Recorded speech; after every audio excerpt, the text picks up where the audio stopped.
सह वीर्यं करवावहै तेजस्विनावधीतमस्तु मा विद्विषावहै। ओम शांति शांति शांति। ओम।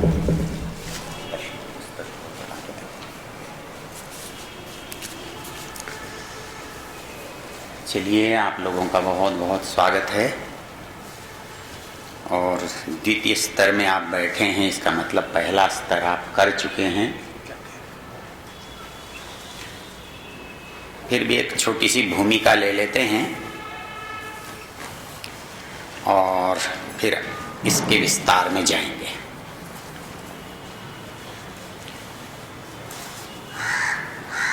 हमारे यहाँ वैदिक साहित्य ये मुख्य चीज है और उसमें भी मुख्य वेद है। तो बाकी जो कुछ है वो उसको समझने के लिए है, उसका व्याख्यान है। तो इसलिए पहले हमको ये क्रम पता होना चाहिए कि वेद से दर्शन का संबंध कहाँ बैठता है। मोटे रूप में वेद हैं, मूल चारों हैं, ऋग्वेद, यजुर्वेद, सामवेद और अथर्ववेद। इसके बाद जो नाम आता है वो आता है उपवेद। दूसरा उपवेद।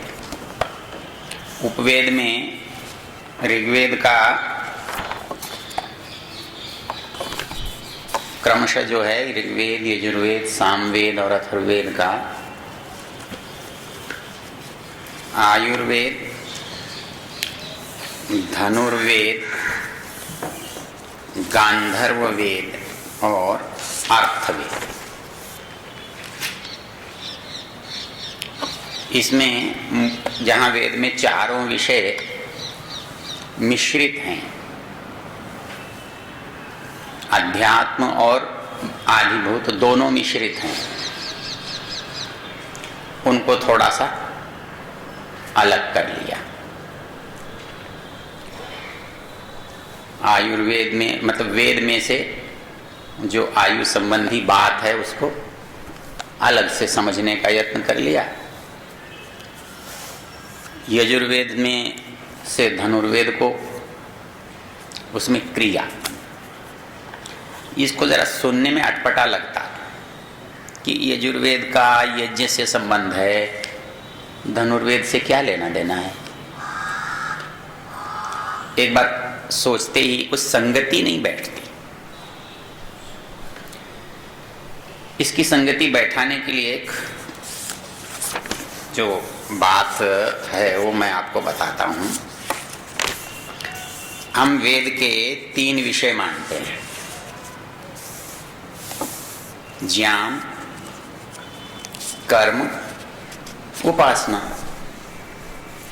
तो ऋग्वेद का ज्ञान है, यजुर्वेद का मुख्य रूप से कर्म है और साम का उपासना है और अथर्ववेद का अर्थ है, व्यवहार है। तो अब अथर्ववेद का अर्थ से जैसे संबंध एकदम जुड़ता नहीं लगता, वैसे ही यजुर्वेद का धनुर्वेद से संबंध नहीं लगता। लेकिन लगेगा कैसे कि यजु जो है वो कर्म है, मतलब यज्ञ को केवल आहुति मात्र नहीं है, कर्म है। मतलब हर क्रिया जो भी किया जा सकता है, किया जाता है, वो हर करने की बात यज्ञ में सम्मिलित है। तो इसलिए सबसे अधिक क्रिया फिर कहाँ है? युद्ध में है। उसमें तो क्रिया ही सबसे ज्यादा मुख्य है। इसलिए उसकी जो संगति है वो यहाँ लगेगी। और इसी तरह व्यवहार जो है वो सब लेन देन पर टिका है। तो लेन देन का माध्यम कुछ भी हो सकता है। पहले वस्तु होती थी, कोई अन्न के बदले में लेता था, जिसके पास जो वस्तु है, कोई कपड़े के बदले में लेता था, कोई जिसके पास जो चीज है वो बदल में देता है, वो दूसरे से लेता। आज हम मुद्रा में लेते हैं। तो इसलिए व्यवहार जो है वो अथर्व का विषय है, और समस्त व्यवहार का आधार जो है वह आदान प्रदान है। तो इसलिए उसका उपवेद जो है वो अर्थवेद कहा है। एक और तरह से भी आप सोच सकते हो। आप यज्ञ में जिन मंत्रों को पढ़ते हो उनके 3 शीर्षक हैं आपके पास: स्तुति, प्रार्थना और उपासना। इसको समझने के लिए ऐसा करो, एक तरफ स्तुति, प्रार्थना, उपासना लिखो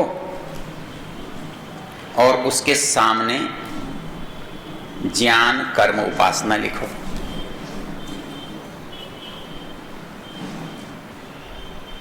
अब देखो, आपको चीज बहुत आसानी से समझ में आएगी। अर्थात जिसको आप ज्ञान, कर्म, उपासना कहते हो उसी को स्तुति, प्रार्थना, उपासना कहा गया है, और जिसको स्तुति, प्रार्थना, उपासना कहते हो उसी को ज्ञान, कर्म, उपासना कहा गया है। स्तुति का अर्थ तो ज्ञान ही है, तो प्रार्थना का अर्थ क्या हुआ? कर्म। तो यहां 2 चीज हमारी समझ में आएंगी। एक तो यज्ञ से कर्म कैसे समझ में आएगा, और दूसरा प्रार्थना से कर्म कैसे समझ में आएगा। मतलब प्रार्थना का अर्थ केवल हाथ जोड़ना या वाणी से मांग लेना नहीं है। प्रार्थना में विचार से व्यवहार तक जो चीज परिणाम को पहुंचाती है वो सब इसमें सम्मिलित है। इसको एक उदाहरण से समझ सकते हो। किसान परमेश्वर से प्रार्थना करता है कि मेरे खेत में बहुत सारा अन्न हो, तो क्या हाथ जोड़कर करेगा? उससे तो नहीं करेगा। प्रार्थना तो कर लेगा, लेकिन फिर जब व्यवहार में उतरेगा तो खेती करेगा, हल भी चलाएगा, बीज भी बोएगा, पानी भी देगा, रक्षा भी करेगा, सारे काम करेगा, और परिणाम जब अन्न की उपलब्धि होगी वहां तक प्रार्थना है। जब तक फल नहीं मिल जाए हर क्रिया प्रार्थना है। तो प्रार्थना को केवल कहना, सोच, मानना नहीं। प्रार्थना का मतलब विचार से परिणाम तक पहुंचने की हर प्रक्रिया प्रार्थना में सम्मिलित होती है। तो इस दृष्टि से आप देखोगे तो आपकी समझ में आ जाएगा कि यजुर्वेद का उपवेद धनुर्वेद क्यों है और अथर्ववेद का उपवेद अर्थवेद क्यों है। बाकी ज्ञान, और इनमें एक और रोचक चीज है, उसको फिर किसी मौके पर बताऊंगा। इसके क्रम में भी परिवर्तन नहीं हो सकता। मतलब आप ऐसा नहीं कर सकते कि अथर्ववेद को पहले कर लें और उसके बाद यजुर्वेद को रख लें, ऐसा नहीं होगा। क्योंकि नियम विचार पहले है, आचरण बाद में है। तो सिद्धांत पहले है, प्रयोग बाद में है। तो व्यवहार करने के लिए विचार चाहिए, बोध चाहिए, बोध से आगे क्रिया होती है, इसलिए क्रम नहीं बदल सकते आप। तो ये वेद के बाद उपवेद की स्थिति थी। उसके बाद वेदांग आते हैं, शिक्षा, कल्प, व्याकरण, निरुक्त, छंद, ज्योतिष। शिक्षा जो है वो संक्षेप में यूं समझ लो कि बोलना सिखाना जो है वो शिक्षा है। कल्प जो है विचार को मूर्त रूप देना। आप एक वास्तुकार से कहते हो मुझे एक मकान बनाना है, वास्तुकार कहता है आपकी जमीन कहाँ है? तो कहता है यहाँ है। वो देखता है, फिर पूछता है वो आपकी आवश्यकता क्या है? आप उसकी आवश्यकता बताते। फिर उस भूमि में, आवश्यकता में, साधनों में तालमेल बैठा करके वो एक चित्र बनाता है। मतलब वो एक जो संकल्पना है उसको साकार करता है, फिर उसको मूर्त रूप आगे मिलता है। ये कल्प है। तो शिक्षा कल्प। व्याकरण जो है वो भाषा का रचना शास्त्र है। निरुक्त जो है वो भाषा का विश्लेषण करने वाला शास्त्र है। क्या है, कैसे है, क्यों है, कहाँ से आया है, क्यों बना है आदि। छंद जो है वो ज्ञान को ऐसी तरीके से बांधने में है जो सुलभता से, सुकरता से आगे पहुंचा जा सके। सारे ज्ञान को समेट लेने का तरीका है। और ज्योतिष जो है, जो सृष्टि की प्रक्रिया है, नियम है, उनको समझने का नाम है। आप हाथ दिखाने वाले को कहते हो जरा देखकर बताना क्या लिखा है, तो वो क्या लिखा है क्या, उससे आप यही तो पूछते हो आगे की प्रक्रिया क्या है, क्या होने वाला है। तो दुनिया में जो होने वाला है उसको जो जानते हैं वो ज्योतिष में आता है। ये 6 वेदांग हैं। उसके बाद आते हैं दर्शन। इन दर्शनों को एक नाम क्या है? दर्शन है, और इसका दूसरा नाम उपांग है। अब ध्यान देने की बात है, पहले जो चीज बताई थी उसका नाम अंग था और इसका नाम उपांग है। तो अंग और उपांग के बीच में संबंध होता है, तारतम्य होता है, एक दूसरे से कुछ जोड़ होता है। तो अब अंग का मतलब होता है हिस्सा, अवयव, भाग। तो जब आप कहते हो ये उसका भाग है तो ये भी बताना पड़ेगा किसका है। तो मुख्य वो हो जाएगा जिसका ये भाग है, अंग है। फिर उससे उपांग हो जाएगा तो वो अंग के भी बाद की चीज है। इसमें 2 शब्द आप याद रखना, अंग और अंगी। अंगी का मतलब होता है जिसके अंग हैं। ये अंग जिसके हैं वो अंगी होता है, और जो हिस्से हैं वो अंग होता है। अवयव, अवयवी, ये बार बार शब्द काम में आने वाले शब्द हैं, दर्शनों में बहुत आते हैं।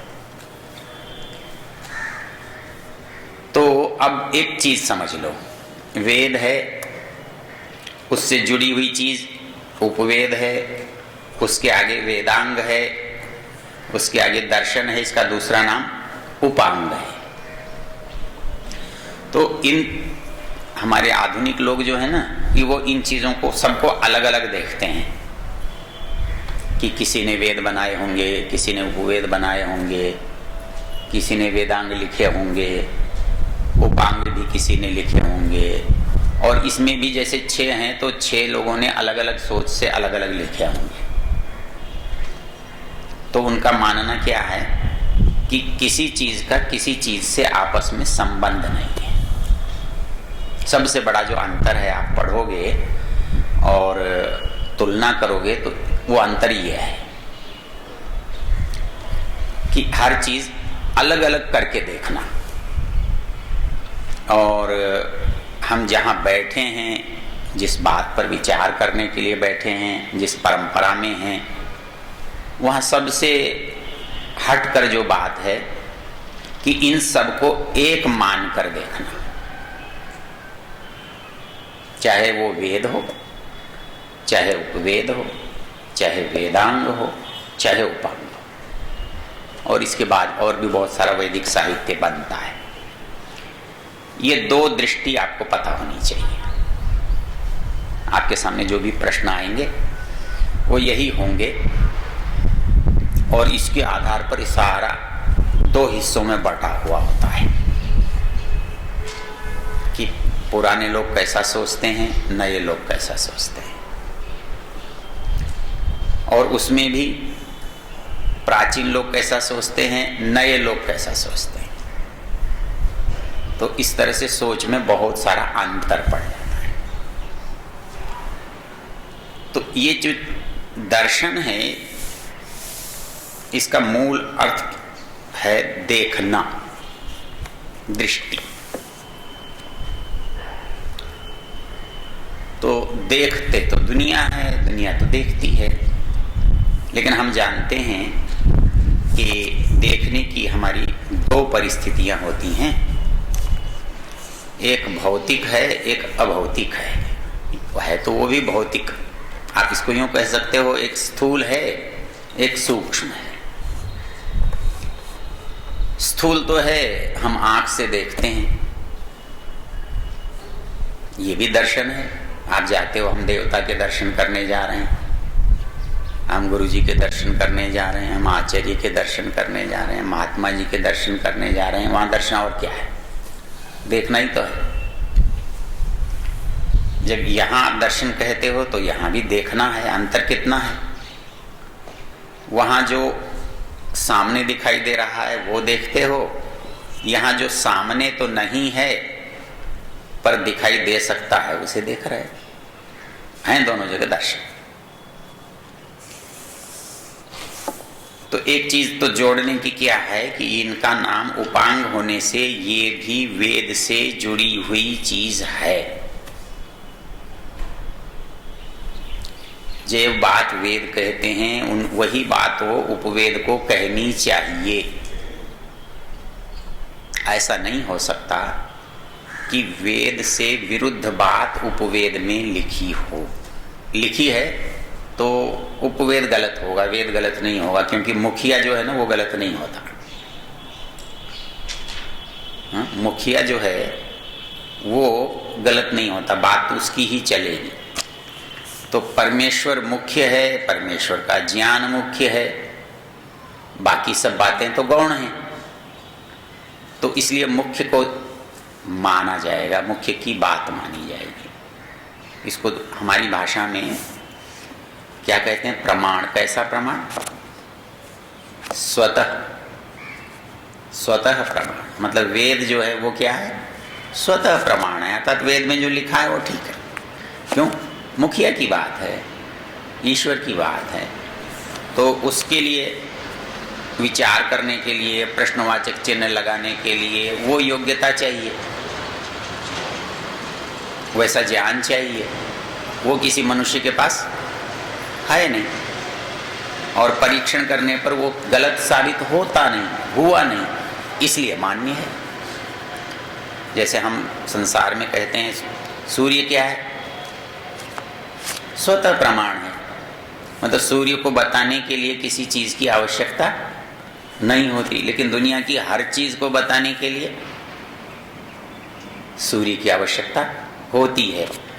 तो इन शब्दावली को जब हम पुस्तक में प्रयोग करते हैं तो उसे स्वतः प्रमाण और परतः प्रमाण कहते हैं।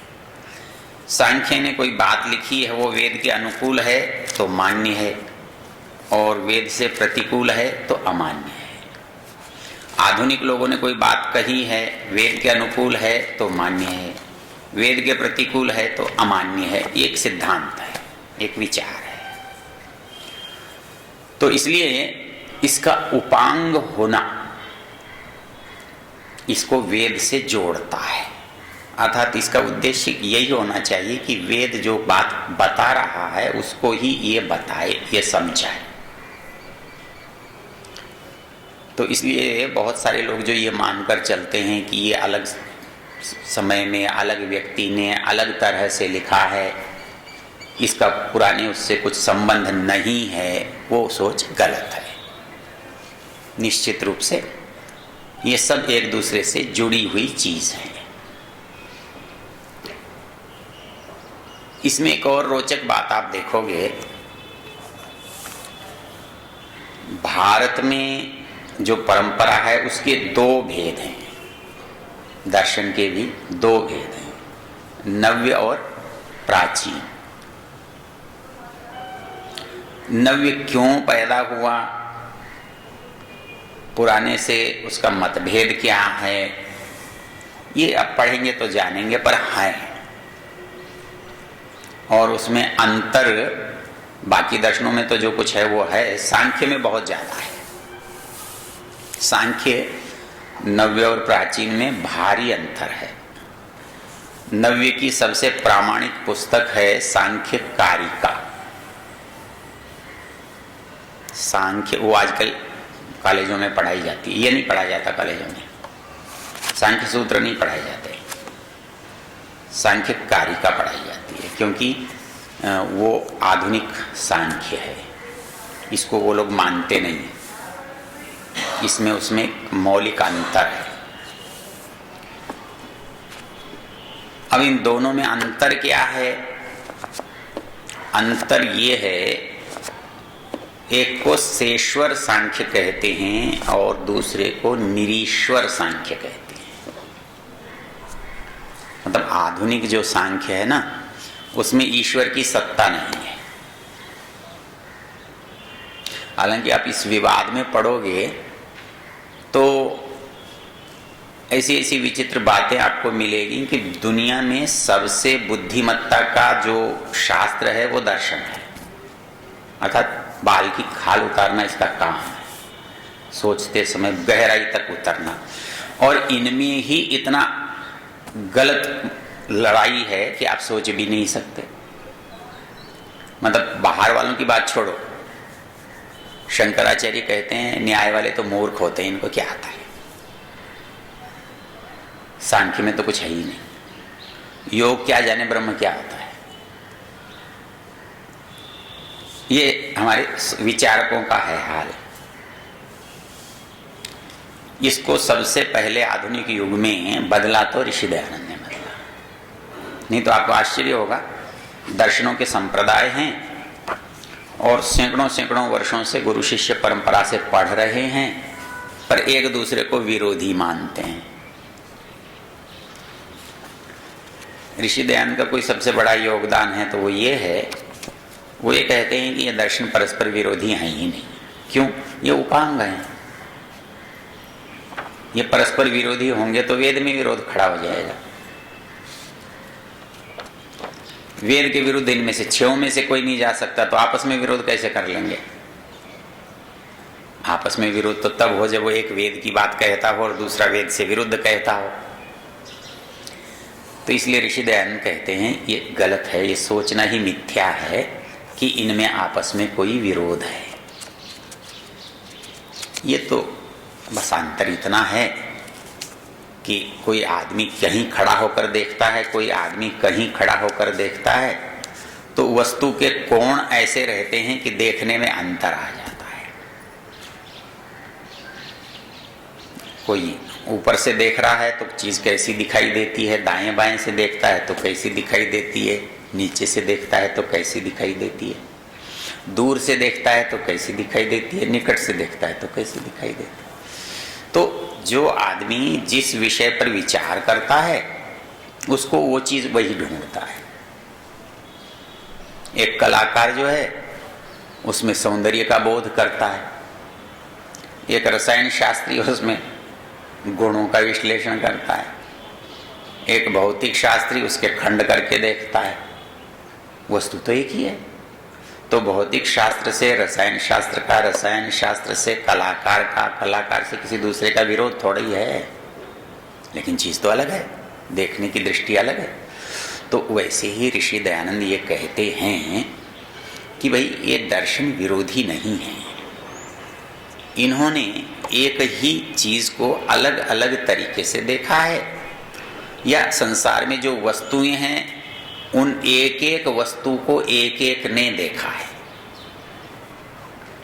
तो इससे विरोध तो नहीं होगा। जैसे एक कार बनाने वाला जो है ना, वो लाइट कोई बनाता है, दरवाजे कोई ठीक करता है, इंजन कोई बनाता है, टायर किसी के जिम्मे हैं, लेकिन ये सब मिल करके कार बनाते हैं। तो वैसे ही संसार में जितनी चीजें अलग अलग हैं, उनमें से किसी ने कुछ देखना, किसी ने कुछ देखा, लेकिन वो सब मिलकर संसार को बनाते हैं। इसलिए ये दर्शन अलग दिखाई देने पर भी अलग नहीं है। हर एक का मुख्य विषय अलग है, लेकिन वो प्रकृति का ही विषय है। प्रकृति में कितनी वस्तुएं हैं? 3। ये आपका मौनी होना ना जो मेरे लिए बड़ा कष्टकर हो जाता है। मुझे आदत है सवाल पूछने की और आपने बचाव का साधन निकाल लिया। चलो, तो मूल बात क्या है कि संसार में जितनी वस्तुएं हैं उन पर एक एक ने अलग अलग समय अलग अलग परिस्थिति से विचार किया। तो उन सब का विचार भिन्न तो है, लेकिन विरोधी नहीं है। विरोधी होना और भिन्न होना, इसमें बहुत अंतर है। यहां हर वस्तु संसार में एक दूसरे से भिन्न है, नहीं तभी तो वस्तु है। यदि वो भिन्न नहीं होती तो वो वस्तु फिर अलग क्यों होती? उसका अस्तित्व क्यों होता? उसकी सत्ता ही क्यों होती? फिर तो सबको एक ही मानते।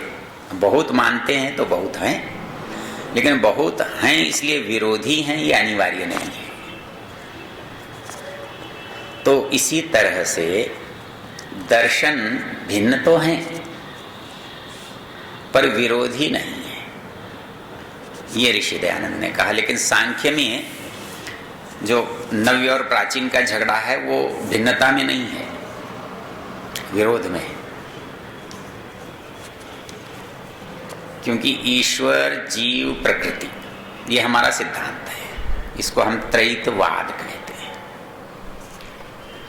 बाकी दर्शनों में प्राचीन और नव्य में जो अंतर आएगा वो यहीं आएगा। कोई ईश्वर में अंतर करता है, कोई प्रकृति में अंतर करता है, कोई जीव में अंतर करता है। इस अंतर से उन दोनों का एक दर्शन दूसरे दर्शन से भिन्न हो जाता है। लेकिन प्राचीन दर्शनों में इन तीनों में तो कोई विरोध है नहीं, ईश्वर में, जीव में और प्रकृति में। ये तीनों को सब मानते हैं अलग, लेकिन मुख्य विचार किस पर है ये अलग चीज है। किसी ने ईश्वर पर विचार किया है तो किसी ने प्रकृति पर विचार किया है, किसी ने प्रकृति के भी प्रारंभिक रूप पर विचार किया है, किसी ने उसके बाद के रूप पर विचार किया है, किसी ने केवल ब्रह्म पर विचार किया है। तो न्याय, वैशेषिक, सांख्य, योग, मीमांसा, वेदांत, इनको हम हैं 6 3 भागों में भी बांट लेते हैं, 2 के युग्मों में बांट लेते हैं। न्याय, वैशेषिक 1, सांख्य, योग 2, मीमांसा, वेदांत। इसमें मोटे रूप से समझने के लिए अपने को क्या सुविधा है? न्याय तो समझने समझाने का नाम है। न्याय जो है वो समझने समझा चीज तो है, पर हमको एक दूसरे को बताए बिना तो आएगी नहीं। तो जो सुनने वाले हैं वो बहुत तरह के हो सकते हैं। कुछ तो जो हम कहते हैं वो मान लेते हैं, दूसरे हैं वो सवाल करते हैं, तीसरे मानते ही नहीं हैं, विरोध करते हैं। तो हमें बात जो मानता है उससे भी करनी है, जो जिज्ञासु है उससे भी करनी है, जो विरोधी है उससे भी करनी है, और सबको एक सही सत्य बात समझानी है। तो वैसे समझाने का जो उपाय है तरीका है वो न्याय है। मतलब न्याय का अर्थ होता है जो उचित है। न्याय का अर्थ तुला देते हो आप, और न्याय, तुला से न्याय कैसे होता है? जब ठीक हो जाए, दोनों जगह बराबर बात हो जाए, दोनों सहमत हो जाए। जो समझना चाहता है, जो समझाना चाहता है, वो दोनों सहमत हो जाए, वो जो उपाय है वो न्याय है। वैशेषिक में और सांख्य में अंतर क्या है? दोनों सृष्टि की बात करते हैं, लेकिन सांख्य जो है वो रचना वाली बात स्थूल रूप से करता है। भाई मूल प्रकृति है, उसका बना महत्त्व बना, फिर अहंकार बना, सूक्ष्म भूत बने, इंद्रियां बनी, महाभूत बन गए, ये बन गई दुनिया। तो बहुत आसानी से बनती है, लेकिन वैशेषिक की इतनी आसानी से नहीं बनती। वो गहराई में जाता है कि भाई सत्व रज तम सक्रिय हुए तो क्या बना, कब उनके अणु बने, कब द्व्यणुक बने, कब त्रिश्रेणु बना, कब वो दिखने लायक वस्तु के रूप में बदला, वो विचार वैशेषिक का रहता है। तो ये दोनों हैं समझाने की, संसार की रचना को समझाते हैं। सांख्य भी समझाता है और वैशेषिक भी समझाता है। और संयोग से लगे हाथ, कहीं जीव का प्रसंग आया या कहीं ईश्वर का प्रसंग आया तो उसको भी समझा लेते हैं। और योग का संबंध सांख्य से बढ़ता है, क्योंकि बाहर संसार समझा, फिर संसार में जो है उसको समझो। तो संसार में तो दोनों ही हैं, ईश्वर भी है और जीव भी है। तो उन दोनों को समझने के लिए योग है। योग का विषय सारा संसार की रचना 2 सूत्रों में पूरी कर देता है वो। जहां वो दृश्य और दृष्टा की बात करता है, 2 सूत्र हैं, उसमें सारी रचना पूरी हो जाती है, लिंग आलिंग विशेष सब कुछ। लेकिन सांख्य उसको बहुत लंबा लगाता है। और मीमांसा में एक आसान शब्द है, दोनों जगह मीमांसा है। मीमांसा का शब्दार्थ होता है विश्लेषण करना। इसको आप अंग्रेजी में कहो तो एनालिसिस जिसे कहते हो, विश्लेषण करना। एक यहां रहते हुए विश्लेषण करता है, एक इससे परे जाकर विश्लेषण करता है, एक ब्रह्म की सत्ता के बारे में विश्लेषण करता है, ब्रह्म का विश्लेषण करता है, लेकिन वो भी तीनों करता है। और ये मीमांसा जो है, यहाँ जो बात कही जा रही है वेद ने, वो ठीक है गलत है कैसी है उसको जांचने परखने का काम करता है। हालांकि हम उसको समझते तो कर्मकांड का है, पर ये पढ़ने वाले लोग कहते हैं कर्मकांड का ज़्यादा नहीं है। कर्मकांड के तो खाली उदाहरण है, क्योंकि कर्मकांड प्रचलित बहुत है। तो जब कोई चीज़ आप किसी को समझाना चाहते हैं तो उदाहरण देना पड़ेगा। तो उदाहरण उस समय के हिसाब से वो दिए गए जो प्रचलित थे। यज्ञ करना सबको मालूम था कि यज्ञ होता है, ऐसा होता है, इसमें ये लोग ये करते हैं वो करते हैं। तो उन्होंने सारे उदाहरण वहाँ के दे करके ये बताया कि क्या ठीक है, क्या कहना गलत है। यदि वो हमारे को अच्छी तरह से समझ में आ जाएगा तो वेद का अर्थ करना आ जाएगा। मतलब वेद के शब्द का दूसरा अर्थ नहीं है, जो आप करते हो यही है, ये कैसे बनेगा? ये मुश्किल है समस्या, क्योंकि एक शब्द के संसार में भी बहुत अर्थ होते हैं, लोक में भी बहुत अर्थ होते हैं, वेद में भी बहुत अर्थ होते हैं। लेकिन जो अर्थ आप करने जा रहे हैं वो अर्थ ठीक है, इसकी कसौटी क्या है? तो उसका जो निर्णय होता है वो इससे होता है। और वेदांत जो है वो अंतिम है, वहाँ ब्रह्म का व्याख्यान है। तो इस दृष्टि से ये सारे जो दर्शन हैं एक दूसरे से जुड़े हुए हैं, ये ऋषि दयानंद का कहना है। और इनको इसी रूप में हम पढ़ें, समझें, देखें, ये तो हमारी प्राथमिक चीज़ है।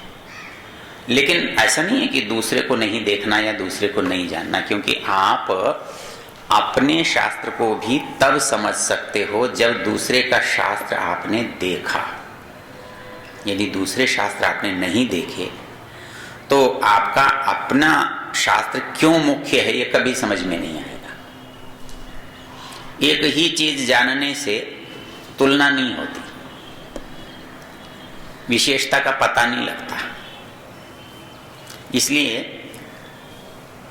अपनी जानने के बाद दूसरे की भी जाननी चाहिए, तो उसके कहने का अभिप्राय भी समझ में आता है, कहने में गलती क्या है ये भी पता लगता है।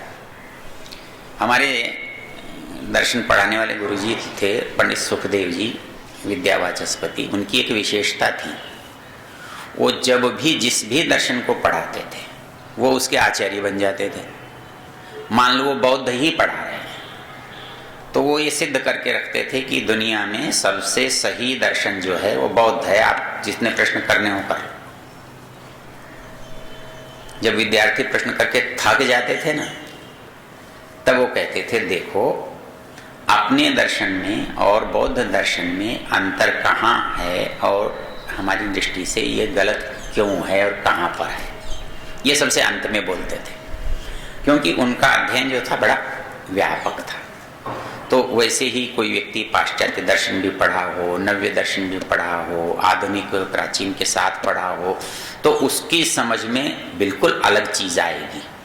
और जो पढ़ाई एक हो तो वो नाम से तो जानता है, लेकिन उसके पर आने वाली जो विपत्तियां हैं ना, उनसे वो परिचित नहीं होता, उनका उत्तर उसके पास नहीं होता। तो इस दृष्टि से आप बाद में पढ़ना भले ही, लेकिन मोटे रूप से क्या क्या है इसको आप जरूर पढ़ सकते हो। अब सांख्य में प्राचीन सांख्य और नवीन जो सांख्य है, इसका जो मौलिक अंतर है वो कि एक ईश्वर को लेकर है। वो कहता है कि यह धरती संसार है और इसमें जीवात्माएं हैं, इतना तो वो मानता है कि ये बहुत है, इसमें उसे आपत्ति नहीं है। लेकिन ईश्वर की बोले कहते आवश्यकता नहीं है। ये ऐसे ही है जैसे ईंट पड़ी हैं, एक आदमी को लगी ईंट पड़ी है तो मकान बना लिया। अब इसमें तीसरे का क्या लेना देना है? पत्थर हैं, मकान बना लिया, रहने लग गया, लाभ उठा लिया। तो तीसरा दुनिया में कोई दिखाई तो देता नहीं, इसलिए है भी नहीं। और तो और वो एक जगह ऐसी जोरदार कल्पना करता है कि ये प्रकृति ही उसका साथ दे देती है, जीवात्मा को मुक्त करने के लिए ये प्रकृति ही साथ देती है। हाँ, यहाँ आकर जो है ना सारी दार्शनिकता बेकार हो जाती है, क्योंकि यही उदाहरण वेदांत वाले देते हैं, उनका क्रम अलग होता है, और ये उदाहरण सांख्य वाले देते हैं। दोनों के उदाहरण की तुलना करके देखो कितने जोरदार हैं। सांख्य उदाहरण देता है, वत्स विवृद्धि निमित्तम क्षीरस्य यथा प्रवृत्तिरज्ञस्य तथा पुरुष निमित्तम प्रवृत्ति प्रधानस्य। प्रधान वहां प्रकृति का नाम है। तो कहते हैं जैसे गाय के स्तनों में बछड़े के लिए दूध स्रवित अपने आप हो जाता है, मतलब बछड़ा कोई प्रयत्न नहीं करता, लेकिन बछड़े को देखते ही दूध आ जाता है। वत्स विवृद्धि निमित्तम यथा क्षीरस्य प्रवृत्ति अज्ञस्य। अब उदाहरण में बात क्या कह रहा है? अज्ञ दूध, क्योंकि दूध नहीं जानता कि वो किसके लिए है। मतलब जो दार्शनिक व्यक्ति जो सोच रहा है उसका सोच देखो। वत्स विवृद्धि निमित्तम यथा क्षीरस्य प्रवृत्ति अज्ञस्य। अज्ञ जो है, अनजान जो दूध है, वो जैसे बछड़े के लिए चलता है, प्रस्रवित होता है, तथा निमित्तम प्रधान पुरुषस्य प्रवृत्ति प्रधानस्य। जो प्रकृति है ये भी सोचती है चल इसे मुक्त कर दे, और इसे मुक्त कर देती है। तो मुक्त कर देती है, बोले क्यों कर देती है? वो ये सोचती है अब इससे मेरे साथ बहुत दिन रह लिया, मुझे जान चुका ना, अब इसके पास दोबारा जाने से क्या फायदा है। वो कहता है प्रकृते है सुकुमार तरम न किंचिद अस्तीति में मतिरे में पढ़ा होगा ये, संस्कृत में दर्शन के उसमें होता है ये। प्रकृते है सुकुमार तरम न किंचिद अस्तीति में मतिर्भवति या दृष्टास्मिति न पुनर्दर्शनम उपैति पुरुषस्य। वो ये कहता है कि जैसे कोई सुकुमार नायिका जो है ना, उसका कोई भी घूंघट खुल जाए, कोई देख ले, दोबारा नहीं आती उसके सामने, उसको लज्जा अनुभव होती है। तो वैसे ये प्रकृति भी बड़ी सुकुमार है। प्रकृति है सुकुमार तरम न किंचिद अस्ति। इस प्रकृति से सुकुमार कुछ भी नहीं है। जिसको एक बार पुरुष जान लेता है तो ये प्रकृति उसके सामने दोबारा नहीं आती। ये मुक्ति का सिद्धांत है। तो यदि ये सिद्धांत आपके दिमाग में हो, पता हो, तो फिर इसको पढ़ने में तुलना करने का अवसर मिल जाता है। इसलिए वो ईश्वर को नहीं मानते। वो कहते हैं ईश्वर के बिना ईश्वर यही तो करता है कि मुझे मुक्ति देता है, मुझे जन्म देता है। वो काम प्रकृति यहां वैसे ही कर रही है, तो उसकी जरूरत कहां पड़ी। और मुक्ति क्यों हो जाती है तो बता दिया। एक नाराज हो जाए तो दूसरा अकेला हो जाएगा, उसमें झगड़ा क्या है। साथ तो तभी तक है ना जब तक दोनों सहमत हैं। एक असहमत हो गया तो दूसरा छूट गया। तो प्रकृति ने छोड़ दिया तो पुरुष की मुक्ति हो गई।